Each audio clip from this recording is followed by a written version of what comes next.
என்னங்க சொல்றீங்க? ஜூன் மாசத்துல இருந்து இந்தியாவுல கடுமையான வறட்சி வரப்போகுதா? அதுவும் கடந்த 3 வருஷத்துல இல்லாத அளவுக்கு ஒரு மிகப்பெரிய வெயிலாட்டம் காட்டப் போகுதா? இப்போ சோசியல் மீடியா முழுக்க இதே பேச்சு தான் போயிட்டு இருக்கு. இதுக்கெல்லாம் காரணம் எல் நினோ அப்படின்னு சொல்றாங்களே. அப்படின்னா என்ன? இதனால நமக்கு தண்ணி பஞ்சம் வருமா? விவசாயம் என்ன ஆகும்? முக்கியமா சாப்பாட்டு பொருட்களோட விலையெல்லாம் தாறுமாறா உயருமா? இப்படி ஏகப்பட்ட கேள்விகள் இப்போ மக்கள் மத்தியில ஓடிட்டு இருக்கு. ஏன்னா போன சில வருஷமா நல்ல மழை பெஞ்சது. ஆனா இந்த வருஷம் நிலைமை அப்படியே தலைகீழா மாறப்போகுதுன்னு வானிலை ஆய்வாளர்கள் எல்லாரும் எச்சரிக்கை கொடுக்குறாங்க. ஜூன் மாசம் ஆரம்பிச்ச உடனே இந்த எல் நினோவோட தாக்கம் எப்படி இருக்க போகுது, இதனால நாம என்னென்ன பிரச்சனைகளை சந்திக்க போறோம் அப்படிங்கிறத பத்தி ரொம்ப தெளிவா இந்த வீடியோவுல பார்க்க போறோம். ஸ்கிப் பண்ணாம கடைசி வரைக்கும் பாருங்க. அப்போதான் இதோட முழு ஆபத்தும் உங்களுக்கு புரியும். வணக்கம் நண்பர்களே. இன்னைக்கு நாம பார்க்க போற விஷயம் நம்ம எல்லாருடைய அன்றாட வாழ்க்கையையும் ரொம்பவே பாதிக்கக்கூடிய ஒரு முக்கியமான தலைப்பு. ஜூன் மாசம் பிறந்ததுல இருந்து வெயிலோட தாக்கம் நாளுக்கு நாள் அதிகரிச்சுக்கிட்டே போகுது. இது வெறும் சாதாரண வெயில் காலம் கிடையாது. இதற்கு பின்னாடி எல் நினோ அப்படிங்கிற ஒரு மிகப்பெரிய இயற்கை நிகழ்வு ஒளிஞ்சிருக்கு. இந்த எல் நினோ ஜூன் மாசத்துல இருந்து தன்னோட ஆட்டத்தை ஆரம்பிக்க போகுது அப்படின்னும், இதனால இந்தியா கடந்த 3 ஆண்டுகளில் இல்லாத அளவுக்கு ஒரு கடுமையான வறட்சியை சந்திக்க போகுது அப்படின்னும் உலக வானிலை அமைப்புகள் எல்லாரும் எச்சரிச்சு வராங்க. முதல்ல இந்த எல் நினோ அப்படின்னா என்ன அப்படிங்கிறத நாம ரொம்ப எளிமையா புரிஞ்சுக்கலாம். பசிபிக் பெருங்கடலோட மத்திய மற்றும் கிழக்கு பகுதிகளில் இருக்கக்கூடிய கடல் மட்டத்தோட வெப்பநிலை சாதாரண அளவை விட ரொம்ப அதிகமாகிறத தான் எல் நினோ அப்படின்னு சொல்றாங்க.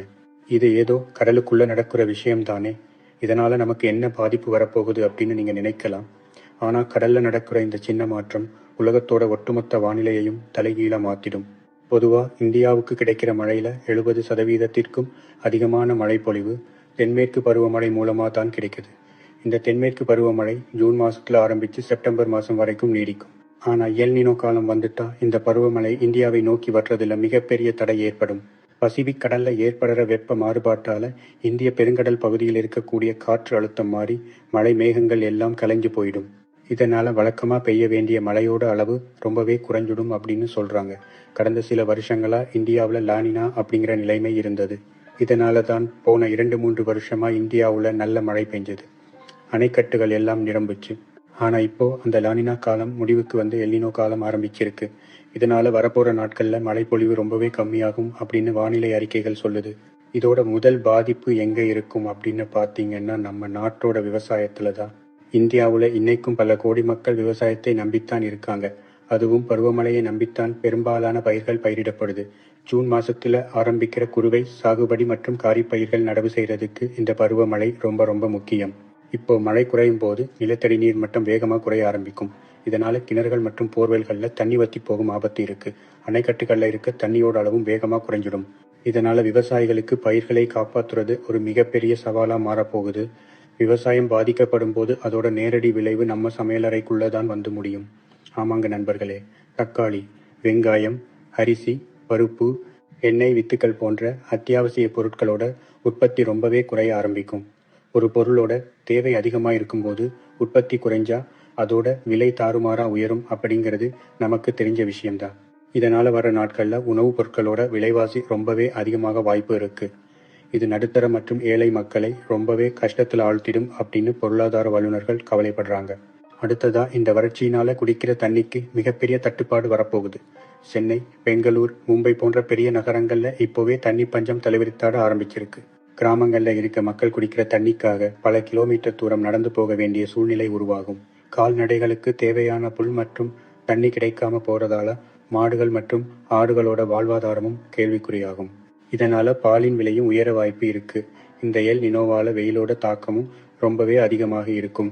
ஜூன், ஜூலை மாசங்கள்ல கூட வெப்ப அலைகள் வீசக்கூடும் அப்படின்னு சொல்றாங்க. இதனால மனிதர்களுக்கு அம்மை நோய், நீர்ச்சத்து குறைபாடு, சோர்வு போன்ற உடல்நல பாதிப்புகள் ஏற்படும். மக்கள் மதிய நேரங்கள்ல வெளியே போறதை தவிர்க்கணும் அப்படின்னு மருத்துவர்கள் அறிவுறுத்துறாங்க. இந்த சூழ்நிலையை சமாளிக்க அரசாங்கம் இப்போவே பல முன்னெச்சரிக்கை நடவடிக்கைகளை எடுக்க ஆரம்பிச்சிருக்காங்க. தண்ணியை சிக்கனமா பயன்படுத்தணும் அப்படின்னும், நீர்நிலைகளை தூர்வாரணும் அப்படின்னும் திட்டங்கள் போடப்பட்டு வருது. ஆனா பொதுமக்களாகிய நாமும் தண்ணியை ரொம்பவே சிக்கனமா பயன்படுத்த கத்துக்கணும். மழைநீர் சேகரிப்பு கட்டமைப்புகளை சரி செய்யணும். மரங்களை அதிகமா வளர்க்கணும். அப்போதான் இந்த எல் நினோ போன்ற இயற்கை சவால்களை நாம எதிர்கொள்ள முடியும். இந்த 3 ஆண்டுகளில் இல்லாத வறட்சி அப்படிங்கிற எச்சரிக்கை நமக்கு ஒரு அலாரம் மாதிரி தான். இயற்கை நமக்கு கொடுக்கிற சிக்னலை புரிஞ்சுக்கிட்டு நாம இப்போவே விழித்துக் கொள்ளவில்லை என்றால் வரப்போகும் நாட்கள் ரொம்பவே கடினமா மாறிடும். இந்த எல் நினோவோட தாக்கம் இதோட மட்டும் நின்னுடாது நண்பர்களே. இதனால நம்ம நாட்டோட மின்சார உற்பத்தியும் கூட மிகப்பெரிய அளவுல பாதிக்கப்பட வாய்ப்பு இருக்கு. ஏன்னா இந்தியாவில் இருக்கக்கூடிய முக்கியமான மின்சார தேவைகள்ல ஒரு பகுதி நீர்மின் நிலையங்கள் மூலமா தான் தயாரிக்கப்படுது. அணைகள்ல தண்ணி குறையும் போது மின்சார உற்பத்தியும் தானாவே குறைஞ்சிடும். அதே நேரத்துல வெயில் தாறுமாறா இருக்கிறதால வீடுகள்லையும் ஆபீஸ்களையும் ஏசி, பைன், கூலர் பயன்பாடு ரொம்பவே அதிகமாகும். இதனால மின்சாரத்துக்கான தேவை வழக்கத்தை விட பல மடங்கு உயரும். ஒரு பக்கம் உற்பத்தி குறையுது, இன்னொரு பக்கம் தேவை அதிகமாகுது. இதனால கிராமங்கள்ல மட்டும் இல்லாம நகரங்கள்லையும் கூட அதிக நேரம் மின்வெட்டு வர்றதுக்கான வாய்ப்புகள் ரொம்பவே பிரகாசமா இருக்கு அப்படின்னு மின்சார வாரிய வல்லுநர்கள் எச்சரிக்கிறாங்க. இதையெல்லாம் தாண்டி உலக அளவுல இந்த எல் நினோ என்ன மாதிரியான பாதிப்புகளை உருவாக்குது அப்படின்னு பார்த்தீங்கன்னா, இது ஒரு பக்கம் இந்தியா மற்றும் ஆஸ்திரேலியா போன்ற நாடுகள்ல கடுமையான வறட்சியை ஏற்படுத்தும். ஆனா அதே நேரத்துல அமெரிக்கா, பெரு போன்ற நாடுகள்ல மிகப்பெரிய அளவுல கனமழையையும் வெள்ளத்தையும் உருவாக்கும். உலக வானிலையையே ஒரு தராசு மாதிரி தலைகீழா மாத்திர சக்தி இந்த எல் நினோவுக்கு இருக்கு. கடந்த கால வரலாற்று பக்கங்களை திருப்பி பார்த்தோம்னா, எப்பெல்லாம் இந்த எல் நினோ வீரியமா இருந்திருக்கோ அப்பெல்லாம் இந்தியாவுல பஞ்சம் மற்றும் கடுமையான வறட்சி ஏற்பட்டிருக்கு. குறிப்பாக 1997 மற்றும் 2015 ஆகிய ஆண்டுகள்ல ஏற்பட்ட எல் நினோ தாக்கத்தை நம்மால அவ்வளவு சீக்கிரம் மறந்துவிட முடியாது. இப்போதைய சூழ்நிலையில நாம செய்ய வேண்டிய மிக முக்கியமான விஷயம் என்னன்னா, அரசாங்கம் கொடுக்கக்கூடிய வழிகாட்டுதல்களை முறையா பின்பற்றுவது மட்டும்தான். விவசாய நண்பர்கள் எல்லாரும் சொட்டு நீர் பாசனம் போன்ற நவீன தொழில்நுட்பங்களை பயன்படுத்த பழகிக்கணும். கம்மியான தண்ணியில வளரக்கூடிய பயிர்களை இந்த சீசன்ல பயிரிடுறது ரொம்பவே நல்லது. அதே போல பொதுமக்களாகிய நாமும் வீடுகள்ல குளிக்கிறதுக்கும் துணி துவைக்கிறதுக்கும் பயன்படுத்துகிற தண்ணியை வீணாக்காம மறுசுழற்சி செய்ய பழகிக்கணும். இந்த ஜூன் மாசத்திலிருந்து ஆரம்பிக்க போற இந்த கடுமையான கோடை மற்றும் வறட்சி காலத்தை நாம எல்லாரும் ஒன்னா சேர்ந்து விழிப்புணர்வோடு எதிர்கொண்டால் மட்டும்தான் இதோட பெரிய பாதிப்புகள்ல இருந்து நம்மையும் நம்ம குடும்பத்தையும் காப்பாத்திக்க முடியும். இப்ப நாம இன்னும் ஆழமா இந்த எல் நினோவோட உருவாக்கத்தை பத்தி பார்ப்போம். பசிபிக் பெருங்கடல்ல தென் அமெரிக்காவுக்கு பக்கத்துல இருக்கிற பெருநாடோட கடற்கரை பகுதிகளில் தான் இந்த மாற்றம் முதல்ல ஆரம்பிக்கும். சாதாரண காலங்கள்ல கிழக்கு பக்கமா இருந்து மேற்கு பக்கமா பலமான காற்று வீசும். இந்த காற்று கடலோட மேல் பகுதியில் இருக்கிற சூடான தண்ணியை இந்தோனேசியா மற்றும் ஆஸ்திரேலியா பக்கமா தள்ளி கொண்டு போகும். இதனால அந்த பகுதிகளில் நல்ல மேகங்கள் உருவாகி மழை பெய்யும்.